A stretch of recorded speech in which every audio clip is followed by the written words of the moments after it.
Jelang putusan Mahkamah Konstitusi atas gugatan uji materi pemilu sistem proporsional terbuka, kini publik mulai menebak-nebak, bahkan mencoba memprediksi bagaimana hasil putusannya.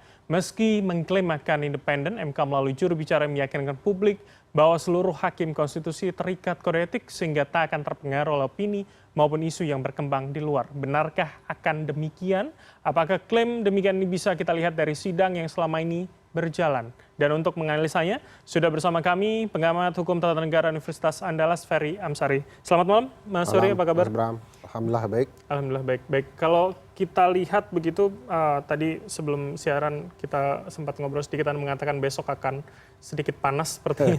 Kalau saya ingin masuk, bagaimana kemudian Anda melihat dari 9 hakim konstitusi terlebih dahulu?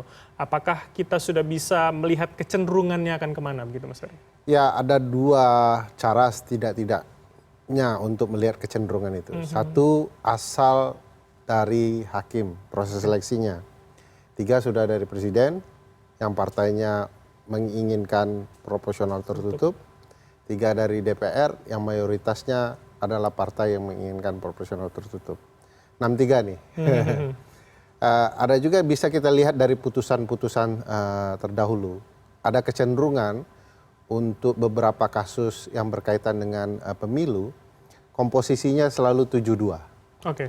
Nah, paling hebat nanti ya 7-3. Masyarakat mungkin akan cukup heran kalau kemudian putusannya 5-4 ya. Tapi ini bicara yang cukup lampau ya, tahun 2008 yang terakhir. Tapi putusan 7-2 itu apakah kemudian paling tidak sama dengan 3-6 tadi? Apakah 3 menjadi 2? Apakah kita bisa melinearkan itu? Kalau dilihat komposisi ya, kalau dari hasil dari proses seleksi kan 6-3 untuk keberpihakan kepada tertutup. Kalau dari putusan-putusan terdahulu yang progresif bicara soal perlindungan konstitusional hanya 2 orang. Sehingga yang 7 mayoritas akan tertutup. Nah, ini cukup tidak menyenangkan data statistiknya. Tapi kan putusan itu sudah cukup lama ya, tahun 2008.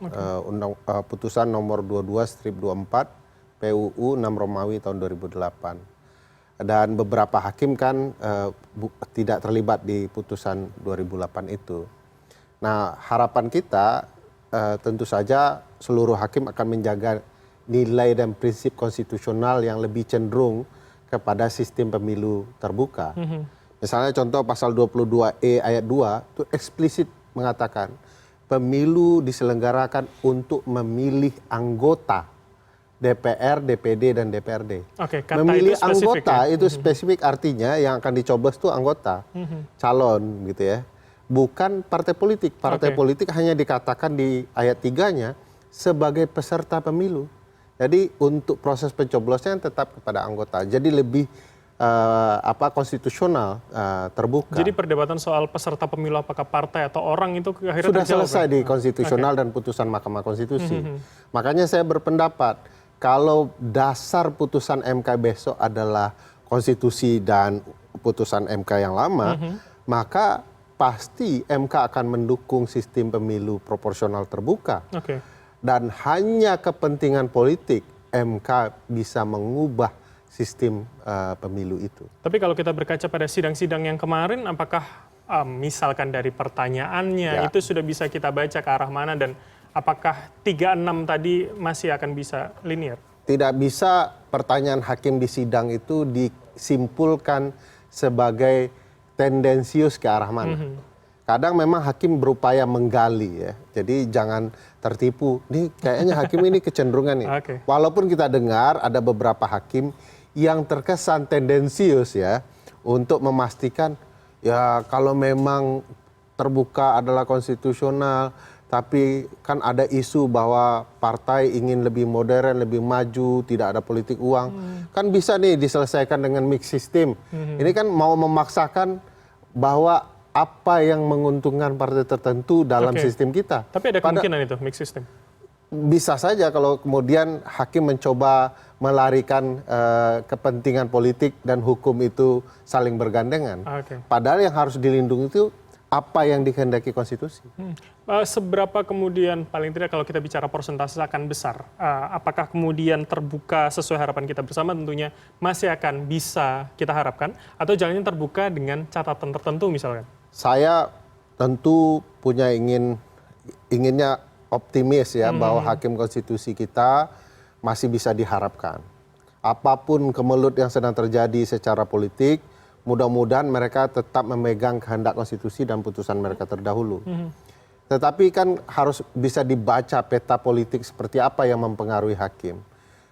Kalau di dalam ilmu hukum itu ada psikologi analisis ya. Oke. Bahkan sarapan pagi hakim pun bisa mempengaruhi putusannya di siang hari. Dan bisa dianalisa begitu ya? Tiba-tiba masakan paginya tidak enak, tiba-tiba ya putusan siangnya juga akan tidak enak. Begitu juga apakah paginya dipengaruhi oleh politisi tertentu dan itu akan bisa mempengaruhi di siang hari. Jadi mudah-mudahan hakim ya tidak cawe-cawe Lagi populer tuh ya? lagi populer ya untuk kemudian merusak sistem pemilu dan demokrasi kita. Tapi kemudian dengan klaim Fajar Laksono, Jubir MK tadi mengatakan ini akan independen, akan jauh dari isu di luar, ini apakah bisa kita pegang juga begitu keyakinan ini? Ya, pertama saya perlu jelaskan dulu, Fajar Laksono kan humas, bukan jubir. Saya nggak tahu juga kenapa harus ada istilah jubir itu ya. Jadi mungkin tidak tepat figur ini bicara soal maksud putusan MK. Karena yang berhak bicara putusan MK itu adalah putusannya sendiri. Bahkan hakim pun tidak boleh. Apalagi seorang humas gitu ya. Tapi ini kan jawaban klise menurut saya. Begitu publik berharap ternyata MK jauh mengecewakan. MK generasi pertama juga pernah putusannya tidak disukai publik. Tetapi semua orang tahu putusan itu betul-betul diputus atas rasa keadilan. Oke. Jadi orang tidak suka tapi menghormati MK. Alasannya... Nah sebaliknya sekarang orang tidak percaya MK dalam keadaan apapun.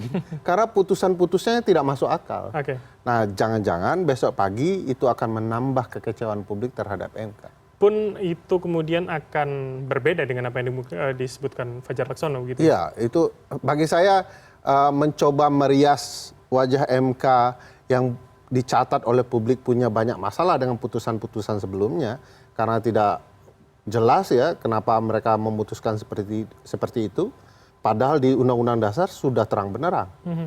Jadi jangan-jangan merias itu tidak akan memperlihatkan MK akan lebih baik, malah publik akan semakin tidak percaya kepada Mahkamah Konstitusi. Oke, bisa jadi seperti itu. Ya. Oke, saya ingin masuk ke soal dampak, Mas Ferry. Apakah kemudian akan masih bisa berpotensi jika berubah? Apakah kemudian terbuka tapi ada catatan atau kemudian menjadi tertutup?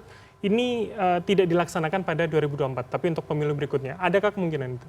Saya yakin ya bahwa sistem pemilu itu tidak paripurna, pasti ada catatan untuk perbaikan. Kalau perbaikan ini dilakukan tidak di tengah jalan, atau perubahan ini tidak dilakukan di tengah jalan, ini sudah tidak jadi soal. Wajar saja mengevaluasi sistem. Tapi kan problem besarnya adalah, kok kita punya waktu sekitar 6 hingga 10 bulan, proses sudah berjalan, tiba-tiba mau diubah. Dalam pemahaman kita soal politik dan kepemiluan, kalau sudah ada niat mengubah sistem pemilu di tengah jalan, itu sudah pasti kepentingan politik dan kehendak ingin curang. Jadi simpel saja sebenarnya. Ada kemudian hasrat politisi tiba-tiba mengubah di tengah jalan, sedang dalam tahapan, itu sudah pasti kepentingan politik. Berarti dan narasi kemudian itu digunakan untuk pemilu berikutnya, serasanya agak jauh begitu ya menurut Anda ya? Jadi kalau memang ini ingin diterapkan di pemilu berikutnya, pertanyaan besarnya kalau undang-undangnya diubah bagaimana? Kan tidak ada persoalan bagi saya. Tapi yang bagi saya masalah itu ya sekarang ini diubah untuk kemudian Februari besok. Sudah sangat dekat. Akan timbul kerugian ya. Bagi penyelenggara, mereka harus sosialisasi lagi. Bagi peserta, mereka harus konsolidasi lagi. Berembuk lagi. Ya, bagi kita pemilih, kita bingung nih. Kok tiba-tiba berubah? Kemarin coblos orang, sekarang tiba-tiba kita tidak tahu orangnya siapa, tiba-tiba kita harus coblos partai. Oke, itu seberapa akan mengubah, paling tidak saya ingin lihat dari posisi peserta pemilunya dulu begitu. Itu akan seberapa kemudian berdampak bagi mereka yang ya mungkin sudah jor-joran berusaha di nomor 1, ternyata sekarang akhirnya partai saja begitu? Ya akan berpengaruh karena akan lebih mengedepankan kedaulatan ketua umum partai. Ya. Dan ini kan kalau dibaca perspektif kepemiluan, ini kan hanya menguntungkan partai-partai tertentu, makanya dipaksakan. Jadi ada partai yang orang akan mudah mengenal lambang partainya saja. Kita sebut sebagai party ID ya. Orang lebih preferensinya, lebih kenal segala macam itu kepada lambang partai. Sehingga kalau lambang itu dimunculkan, angka mereka akan jauh lebih banyak. Tapi orang punya keinginan memilih berbeda ketika ada partai yang lain nampil nama-nama yang mereka sukai. Mungkin karena dia partisipasi dengan publiknya bagus, prestasinya bagus, lalu mungkin ada artis yang mereka kenal karena mereka suka dengan tabiatnya dan segala macam. Mereka akan lebih mempertimbangkan nama tersebut untuk mereka pilih karena mereka kenal. Siapa tahu setelah mereka duduk, mereka bisa menyampaikan aspirasi dan segala macamnya. Jadi mereka akan cenderung memilih nama-nama. Dengan sendirinya partai tidak akan terpilih. Nah ini yang tidak diinginkan partai-partai tertentu itu. Artinya kalau kita lihat berarti bisa saja menguntungkan yang kemarin menang paling tidak 1, 2, 3 atau jangan-jangan memang ini hanya menguntungkan satu partai aja, misalkan PDIP yang logonya dikenal banyak orang begitu. Iya, data menunjukkan itu bahwa jika ini tertutup, PDIP akan menangguk keuntungan besar. Jadi mereka akan menjadi partai mayoritas tunggal di parlemen di kemudian hari. Tentu saja partai lain merasa tidak senang, publik merasa tidak nyaman. Kalau kemudian demokrasi kita diwujudkan dalam konsep dominasi tunggal partai. Karena teorinya bagi saya yang belajar hukum tata negara, kalau sudah ada yang dominan itu akan cenderung menyimpang. Dan itu tidak baik bagi demokrasi kita. Harus ada penyeimbangnya partai-partai lain. Kalau hari ini kemudian 8 fraksi di DPR kemudian sudah menyatakan menolak begitu, masih setuju dengan terbuka, seberapa ini akan berpengaruh paling tidak? Atau jangan putusannya tertutup itu akan mengikuti saja. Makanya ini MK agak aneh ya. Biasanya kalau sudah ada open legal policy, kebijakan hukum terbuka di pasal-pasal konstitusi, itu MK serahkan saja ke pembentuk undang-undang. Dengan begitu sudah pasti 8 partai akan punya komitmen yang sama dengan konsep konstitusi soal sistem pemilu. Tapi tiba-tiba MK menyidangkan dan segala macam yang menurut kita kok MK agak berubah ya, mengambil ranah yang bukan kewenangannya, dan dia selalu komitmen kalau sudah ada perintah di konstitusi soal open legal policy, kalimatnya selalu di konstitusi itu dapat diatur lebih lanjut dengan undang-undang atau dalam undang-undang, itu open legal policy, silakan. Nah pasal 22E soal pemilu mengatakan tata cara tentang penyelenggaraan pemilu dapat diatur lebih lanjut dengan undang-undang open legal policy. Baik. Mas Ferry, terakhir, ketika hari ini kita sudah terbuka paling tidak di 3 pemilu terakhir begitu ya, dan dikatakan meningkatkan partisipasi publik, apakah kemudian ini akan mengancam soal bagaimana partisipasi publik di 2024? Saya punya keyakinan publik Indonesia itu cukup antusias untuk terlibat dalam pemilu, walaupun mereka tidak terlalu waspada soal kecurangan dan segala macam. Nah, antusias ini tidak akan mempengaruhi mereka, cuman mereka perlu sadar bahwa ada strategi pemilu itu terkesan baik-baik saja, tapi di dalamnya penuh kecurangan. Jadi termasuk dalam pilihan sistem pemilu seperti ini. Nah kesadaran itu perlu, jadi ikut sertanya orang juga perlu dengan kesadaran tahu apa yang terjadi. Pun misalkan akan jadi tertutup, orang akan milih partai, tidak akan mempengaruhi begitu ya? Partisipasi yang hari ini cukup besar. Iya, cuman tentu akan lama di bilik suara ya. Ini milih seperti apa, dan itu yang disadari oleh partai yang ingin tertutup itu. Mau tidak mau orang karena antusiasnya ingin tetap milih. Dan mereka akan kebingungan milih siapa ini. Semua lambang partai, bukan orang-orang yang mereka inginkan. Baik. Kita akan lihat seperti apa esok putusannya. Begitu, terima kasih atas waktu Anda. Sama-sama. Mas Ferry Amsari, pakar hukum tata negara Universitas Andalas, telah bergabung sama kami. Sehat selalu, Mas Ferry. Dan demikian kanal Pemilu Terpercaya pada malam hari ini. Pastikan Anda mendapatkan update informasi terkini seputar pemilu dan juga Pilpres 2024 hanya di CNN Indonesia, kanal Pemilu Terpercaya. Saya Bram Herlamang pamit, selamat malam, sampai jumpa.